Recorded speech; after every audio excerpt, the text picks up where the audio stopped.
I'm sitting at the table, staring at my empty ring finger, where the gold band used to be the one my mother gave me. 3 generations old, passed down from my grandmother to her, to me, and now it's gone.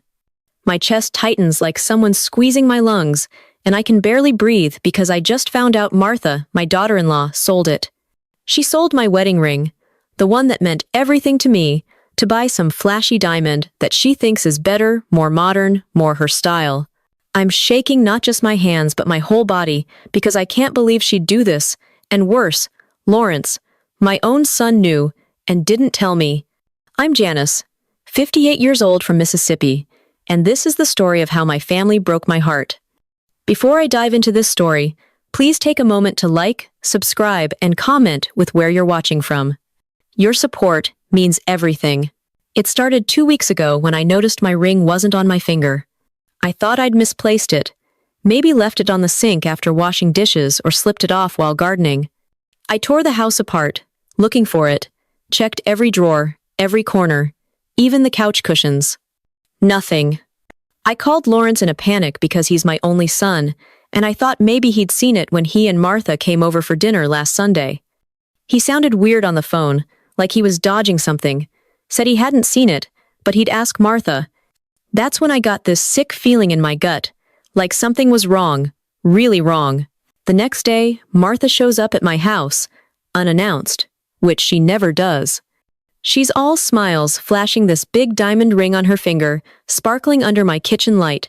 I compliment it because that's what you do, right? But I'm thinking, where'd she get the money for that? They're not rich. Lawrence works construction. Martha's a receptionist. They're always complaining about bills. She says, "Oh, it's just something I treated myself to," and I nod, but my stomach's churning. I ask about my ring casual, like, "Hey, did Lawrence mention I lost my wedding band?" and her face changes just for a second, like she's been caught. She says no, she hasn't seen it, but she'll keep an eye out. Then she leaves quick, too quick. I don't sleep that night. I'm up pacing my living room thinking about that ring. It's not just jewelry, it's my history. My grandmother wore it through the Great Depression. My mother wore it when she married my dad right after the war. It's got scratches and dents, but every mark tells a story. It's the one thing I wanted to pass down to Lawrence for his wife, for his kids someday. And now it's gone, and Martha's acting strange, and I can't shake the feeling she knows something. The next morning, I call my insurance guy because I'm desperate. That ring was insured under my name, always has been. He pulls the policy and says, "Yeah, Janice, it's still active, but you need to file a claim if it's lost." I'm about to say okay when he mentions something about a recent inquiry.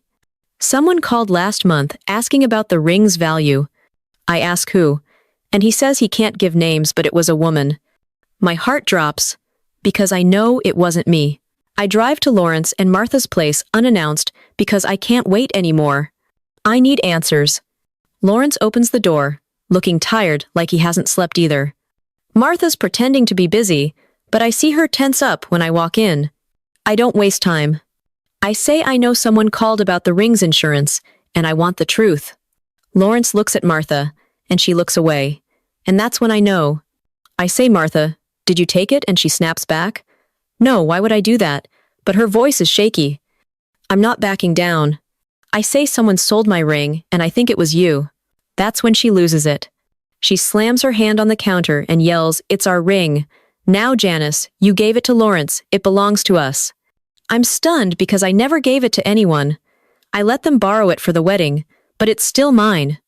Lawrence is just standing there, not saying a word, and I'm waiting for him to defend me, to say something, but he doesn't. I look at him and ask, "Did you know?" And he mumbles, "Yeah, I found out after. After what?" I scream. And that's when Martha admits it. She sold the ring to a jeweler downtown for $5,000. Used the money to buy that diamond on her finger because she wanted something better, something that wasn't old and scratched up. I feel like I've been punched. My own daughter-in-law took my family's legacy and sold it like it was nothing. And my son let her. I'm crying now, not because I'm sad, but because I'm so angry I can't see straight. I say, "How could you do this?" And she just shrugs, says it's just a ring. "Janice, get over it." Lawrence finally speaks up, says Mom. Maybe it's not a big deal. We can get you another one, but I'm not listening. I'm done. I pull the insurance papers from my purse, the ones I brought just in case, and I say, Martha, you're wrong. My name's still on this policy. That ring is mine. I'm filing a claim and I'm getting it back. Then I walk out. I drive home in a haze, barely seeing the road. When I get inside, I collapse on the couch and cry for real this time, because it's not just about the ring anymore. It's about trust, about family, about how the people I love most could betray me like this. I think about Lawrence when he was little, how I'd hold his hand at the park, how I worked double shifts to buy him new shoes every year. And now he's standing there, letting his wife tear our family apart. I don't know what to do next, but I know I'm not letting this go. That ring is coming back to me no matter what it takes. I'm sitting in my living room the next morning, still reeling from yesterday's blow-up at Lawrence and Martha's place, and I'm not just hurt anymore, I'm furious. That ring isn't just some piece of jewelry, it's my family's story etched in gold, and Martha had no right to sell it, like it was hers to toss away. I'm not letting this slide. I grab my phone and call the insurance company first thing because I need to know my options. The guy on the line says, since my name's on the policy, I can file a claim for theft, not just loss because someone took it without my permission. And theft. The word hits me hard, because that's exactly what Martha did. She stole from me. I tell him to start the process, and he says they'll need proof, like a police report. So that's my next step. I drive to the police station in downtown Jackson, my hands gripping the wheel so tight my knuckles are white. I'm nervous because I've never done anything like this before, but I'm also ready to fight. Inside the station smells like coffee and old paper, and the officer at the desk looks bored until I start talking.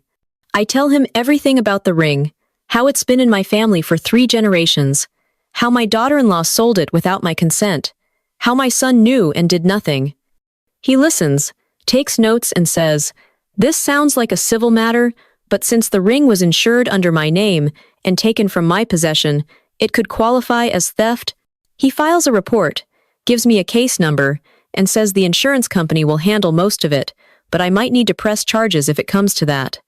Press charges against Martha. Against my son's wife. The thought makes my stomach twist, but I nod because I'm not backing down. When I get home, I call the jeweler. Martha sold the ring to. I got the name from Lawrence during the fight. He let it slip in his mumbling. It's a small shop called Gold and Glitter on Main Street. The owner picks up, and I explain who I am, what happened. He's hesitant at first, says he buys jewelry all the time, doesn't always know the story behind it. I tell him the ring's insured under my name, and I've got a police report now. That changes his tone. He says he still has the ring, hasn't resold it yet because it's unique, old-fashioned, not many buyers for something like that. I feel a spark of hope, but then he says he can't just give it back because he paid $5,000 for it. I say that's my ring. It was stolen, and he says he'll cooperate, but I need to go through legal channels. I hang up frustrated, but at least the ring's still there. I call Lawrence because I need him to know what's happening. He picks up on the 3rd ring, sounds like he's been avoiding me. I say I filed a police report, and I'm working with the insurance company to get the ring back. He's quiet for a long time, then says, Mom, why are you doing this? It's just a ring. Just a ring. I lose it. I yell, it's not just a ring. It's our family. It's everything I gave you, and you let her sell it like it was trash. He says Martha didn't mean it like that. She just wanted something nice. I say she stole from me, Lawrence, and you're defending her. He mumbles something about trying to keep the peace, but I'm not hearing it. I say you need to decide whose side you're on, because I'm not stopping until I get that ring back. Then I hang up. The next few days are a blur of phone calls and paperwork. The insurance company sends an adjuster to my house, a nice guy named Tom, who listens to my story and looks at the police report. He says since the ring was stolen and I've got proof they'll cover the claim, but it might take weeks to process. They'll either pay me the appraised value $5,000 or work with the jeweler to get the ring returned. I say I don't want the money. I want the ring. He nods, says he'll do what he can, but warns me the jeweler might not budge without a court order. A court order. This is getting bigger than I expected. Meanwhile, Martha's blowing up my phone with texts. She's not apologizing, she's doubling down. One message says, "You're making a big deal out of nothing, Janice. It's just an old ring nobody cares about." Another says, "You're tearing our family apart over this." I'm so mad I can't even respond. She's acting like I'm the villain when she's the one who sold my legacy. I don't reply, but I save every text because I'm starting to think I'll need evidence if this goes to court. I spend hours going over my options, talking to neighbors who know the law, giving me advice about small claims or hiring a lawyer. One neighbor suggests a friend who's handled similar cases, and I take the number determined to fight harder. Lawrence stops by a few days later, unannounced. He looks like he hasn't slept in days. Bags under his eyes, shoulders slumped. He says, "Mom, can we talk?" And I let him in, but I'm not softening. We sit and he says he's sorry things got out of hand, but Martha's upset and he's stuck in the middle. I say, "You're not in the middle. Lawrence, you're my son. You should be on my side." He says he loves Martha and she's his wife, but he knows what she did was wrong. I ask why he didn't stop her, and he says he didn't know until it was done. She sold the ring while he was at work, used the money to buy that diamond before he could say anything. I'm still angry, but I feel a little sorry for him because he's caught in her mess. Then he says something that floors me. He says Martha's talking about moving away, maybe to Atlanta, to start fresh. I stare at him and say, "You're going to run away from this."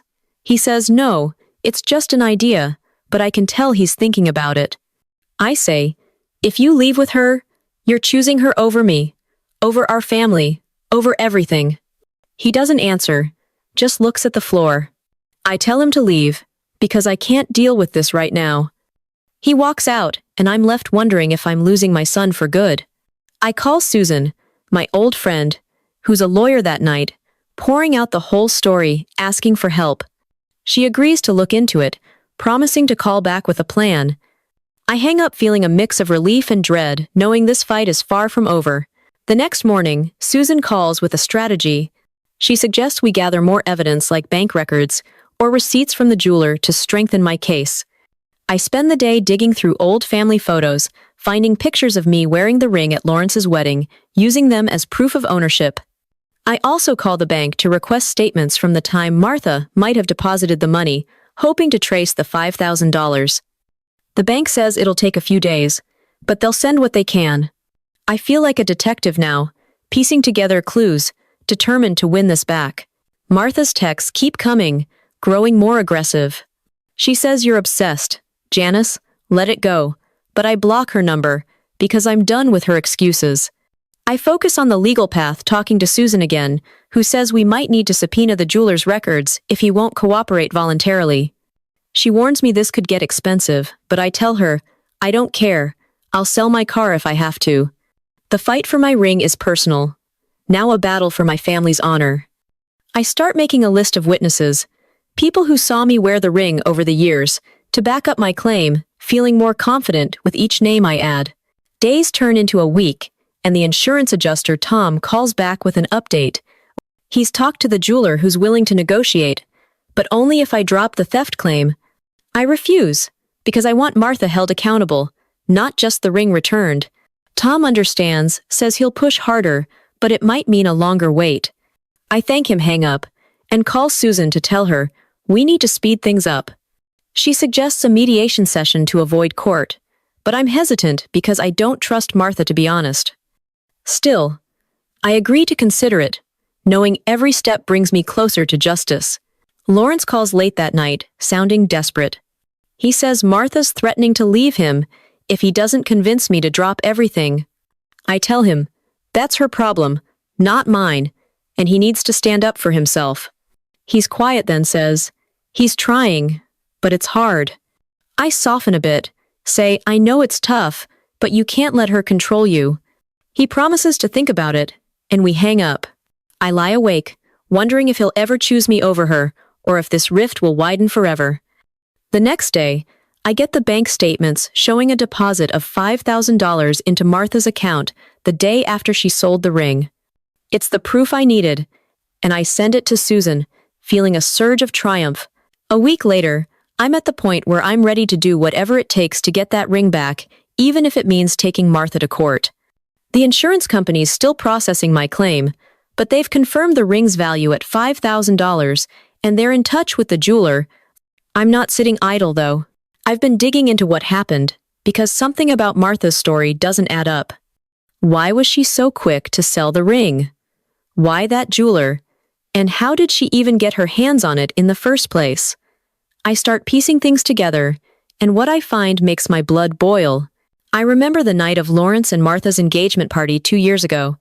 I gave Lawrence the ring to propose with, told him it was a family heirloom to be cherished. He was supposed to give it back after the wedding, keep it safe for their future kids. But Martha never took it off, said she loved it at first. I trusted her because she was family now. Big mistake. I realize she must have planned this for a while, because the insurance inquiry happened a month before she sold it. She was scoping out its value before she even took it to the jeweler. I call the jeweler again, because I need more details. This time I'm not polite. I'm firm. I say I know you have my ring, and I've got a police report and insurance backing me up, so tell me exactly what happened. He sighs, says, okay, fine. Martha came in 3 weeks ago with the ring, said it was hers to sell, showed him a fake receipt claiming she'd inherited it. He didn't question it because she was convincing, and the ring wasn't reported stolen at the time. I ask if he's got security footage, and he says, yeah, but I'd need a court order to see it. I thank him, hang up and call my lawyer friend Susan, who I haven't talked to in years, but she's the only person I know who can help. Susan meets me at a coffee shop the next day, and I lay it all out. The ring, the theft, Martha's lies, Lawrence's silence. She says this is a strong case, because the ring's insured under my name, and Martha's actions sound like intentional fraud. She suggests we file a civil suit against Martha for theft and damages, maybe even go after the jeweler for buying stolen property. I hesitate because this means dragging my family through court, but Susan says it's the only way to get the ring back without waiting months for the insurance company. I agree, and she starts drafting papers. While Susan's working on the legal side, I get a call from Lawrence. He sounds panicked, says Martha's freaking out, because the police contacted her about the theft report. She's saying I'm ruining her life, that I'm crazy for taking this so far. I say she did this to herself, when she sold my ring. He begs me to drop the police report, says it's tearing them apart. I'm torn because he's my son, and I hate seeing him like this, but I can't let Martha walk away from what she did. I say, Lawrence, I'm not dropping anything until I get my ring back. He says he'll try to fix it, but I don't know what that means. The next day, Susan calls with news. She's got a contact at the police department who pulled some strings and got the jeweler's security footage without a court order. We meet at her office and watch the tape. It's grainy but clear enough. There's Martha standing at the counter, handing over my ring, laughing with the jeweler like it's no big deal. But that's not the worst part. In the corner of the frame, there's someone else with her, a man I don't recognize. Susan pauses the video and says we need to find out who this guy is, because he might be involved. My mind's racing. Was Martha working with someone else? Is this why she was so bold? I confront Lawrence that night. I drive to their place and demand he tell me who the man is. He looks confused, says he doesn't know what I'm talking about. I tell him about the footage, show him a still Susan printed from the video. His face goes pale, and he says that's Rick, Martha's old boyfriend from high school. I'm floored. Martha's been in touch with her ex. Lawrence says he didn't know they were talking again, swears it's news to him. I'm not sure I believe him, but I'm too angry to care. I say you need to get answers from your wife, because this just got a lot bigger. The next morning, I get a call from the jeweler. He says Martha showed up at his shop demanding he return the ring to her, says it's hers, and I'm lying about the theft. He told her no, because he's already in talks with my insurance company, but he's spooked. I tell him to hold firm and call Susan right after. She says this is good. It shows Martha's desperate, which means she knows she's losing. But I'm not celebrating yet, because I still don't have my ring, and now there's this Rick guy in the picture, and I'm starting to wonder what else Martha's hiding. I spend the next few days tracking down more information. I call old friends of Martha's from high school, asking if they remember Rick. One friend says, "Yeah, he was trouble always into quick cash schemes." That sends me digging deeper into his background. I find an old news article online about a shoplifting case he was involved in years ago. Nothing major, but enough to raise red flags. I send the link to Susan, who says it's useful, but we need concrete proof of his involvement now. She hires a private investigator to follow Rick, see if he's still connected to the jeweler. The investigator calls back 2 days later with a report. He's seen Rick meeting the jeweler at a bar, late at night, handing over a small bag that looked like jewelry. Susan says this could be the break we need to prove a conspiracy. She files a motion to expand the lawsuit, adding Rick as a defendant. I'm stunned at how far this has gone from a family dispute to a criminal plot, but I'm more determined than ever. I call Lawrence to tell him about Rick's involvement, hoping he'll see the truth. He's silent for a long time, then says he'll confront Martha again. I wait by the phone all night, but he doesn't call back. The next day, I get a text from an unknown number. It's Martha saying, "Leave Rick out of this. He had nothing to do with it." I show it to Susan, who says it's an admission she knows him better than she's letting on. We use the text as evidence pushing the case forward. The insurance company calls, saying the jeweler's getting nervous and might return the ring soon to avoid trouble. I tell them to keep the pressure on, while Susan prepares for a deposition with Martha. I'm exhausted, but fueled by the fight, knowing each step brings me closer to reclaiming what's mine. I'm running on fumes now, barely sleeping, because every day brings a new twist in this mess, and I'm starting to feel like I'm in some kind of soap opera, only it's my real life. Susan's pushing the lawsuit forward, and the insurance company's finally making progress with the jeweler. But the real bombshell is this. Rick Guy, Martha's ex, who was with her when she sold my ring. I can't stop thinking about it. Was she cheating on Lawrence? Was this some kind of scheme? I need answers. And I'm not waiting for the courts to get them. I call Lawrence and tell him to meet me at my house alone. No Martha. He shows up looking like he's aged 10 years in a week. I don't waste time. I say, "Tell me everything you know about Rick." He swears he didn't know Martha was talking to him, says they broke up years ago before he even met her. I ask if he's noticed anything weird with her lately, and he hesitates, then says, "Yeah, she's been secretive with her phone, always texting someone, but he thought it was her friends." I'm not buying it. I say you need to confront her now, because this isn't just about the ring anymore, it's about your marriage. Lawrence leaves, and I'm left wondering if he'll actually do it. I call Susan and tell her about Rick. She says she'll hire a private investigator to dig into him, see if he's got a record or any connection to the jeweler. I'm grateful, but also overwhelmed, because this is so much bigger than I ever imagined. A few hours later, Lawrence calls me crying. I've never heard him like this, not since he was a kid.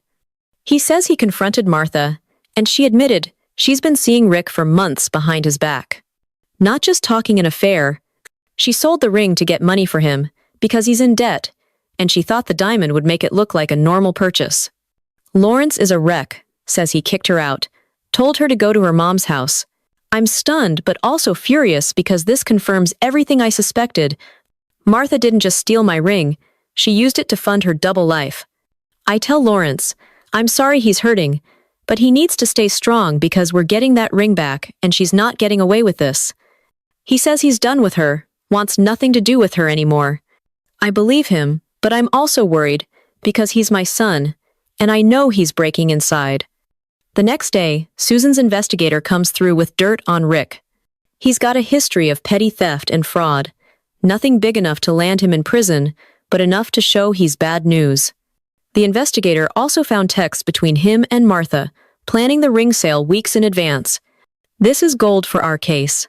Susan says we can use this to pressure the jeweler into returning the ring without a trial and maybe even get Martha on fraud charges. I say do it. I'm done playing nice. The insurance company calls that afternoon with an update. They've reached a deal with the jeweler. He'll return the ring to me if I drop any claims against his shop. I agree, because all I want is my ring back. Susan says it's a win, but we're still going after Martha in court for damages because she needs to face consequences. I'm relieved, but also exhausted, because this fight's taken everything out of me. A few days later, I drive to Gold and Glitter to pick up the ring. The jeweler hands it over in a small velvet box, and I open it right there. It's my ring scratched and dented, just like I remember. I slip it on my finger, and for the first time in weeks, I feel whole again. But it's bittersweet, because my family's still broken. Lawrence is staying with me now, says he's filing for divorce. Martha's at her mom's hasn't tried to contact me since the truth came out. I don't know if I'll ever forgive her, but I'm trying to focus on my son helping him through this. I spend the next few days adjusting to having Lawrence back under my roof. He's quiet, mostly keeps to himself, but I catch him looking at old family photos on the mantle. I cook his favorite meals, trying to bring some normalcy back. One night he opens up, says he feels guilty for not seeing Martha's lies sooner. I tell him none of us did.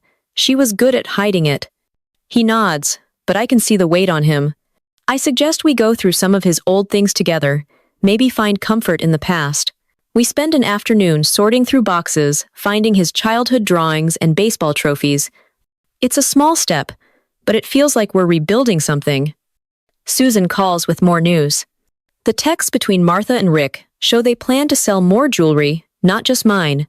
She thinks Rick might have pressured Martha into this scheme. I'm shocked, but it makes sense, given his record. Susan says we can use this to push for criminal charges, not just civil damages. I agree, because I want Martha and Rick to face the consequences. The next day, I get a letter from Martha's lawyer offering a settlement of $2,000 to drop the case. I laugh it off, tell Susan to reject it. I want the full $10,000 and a public reckoning.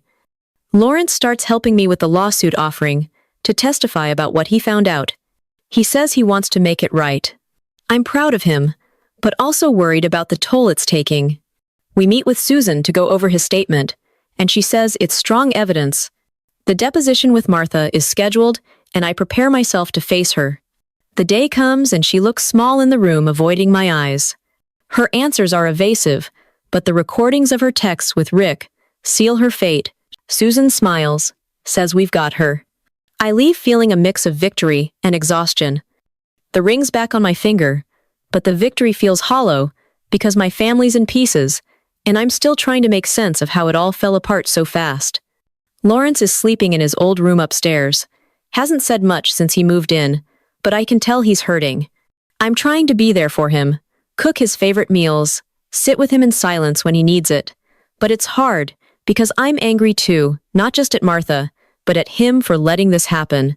Still, he's my son, and I'll do anything to help him heal. Susan calls with an update on the lawsuit.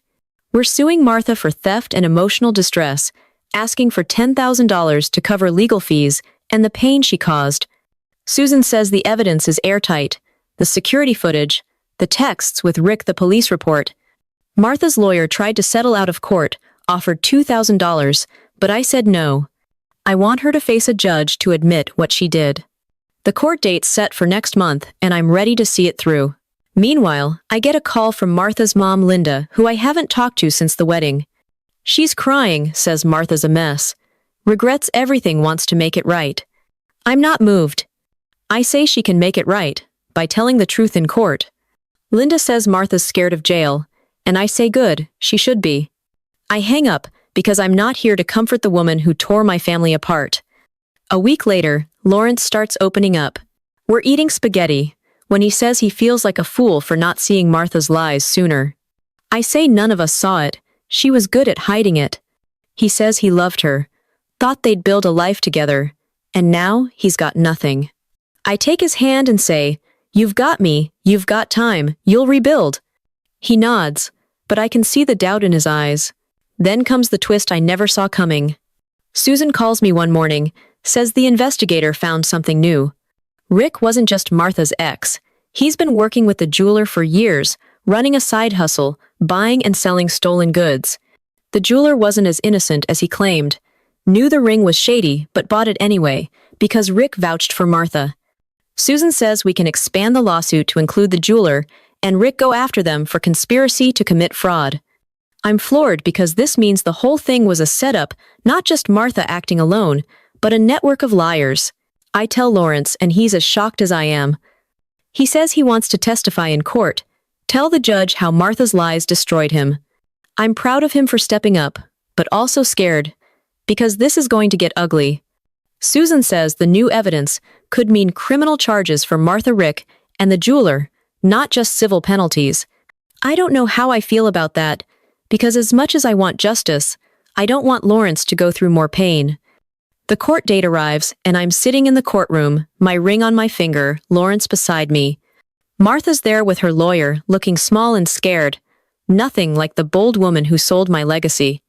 The judge hears our case, sees the footage, reads the texts, listens to Lawrence's testimony. Martha's lawyer tries to spin it, says she acted out of desperation, but the judge isn't buying it. He rules in our favor, awards us $10,000 in damages, and orders Martha to pay court costs. The criminal case against her Rick and the jeweler is still pending, but Susan says it's looking strong. We walk out of the courthouse, and Lawrence hugs me, says he's sorry for everything. I hug him back, say we'll get through this together. The ring's back where it belongs, but the real work is rebuilding what's left of our family. I don't know what the future holds, but I know I'm not giving up on my son or our legacy. That ring's been through 3 generations of pain and love, and it's still here. So are we? I start planning small ways to move forward with Lawrence. We take a drive to the lake, where he used to fish as a kid, hoping the fresh air will help. He smiles for the first time in weeks, casting a line into the water. I join him, feeling a flicker of hope.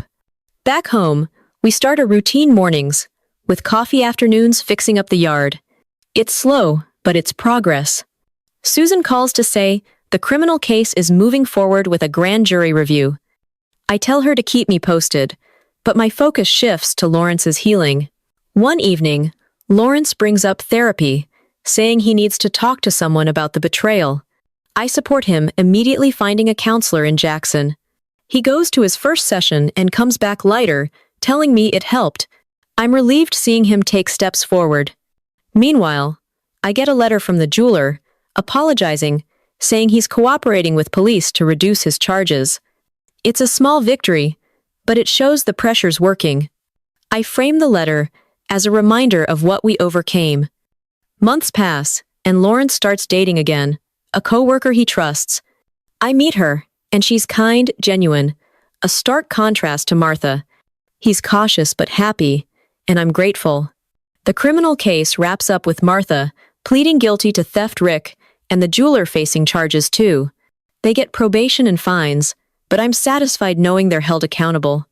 Lawrence and I host a small family reunion, inviting cousins to celebrate our resilience.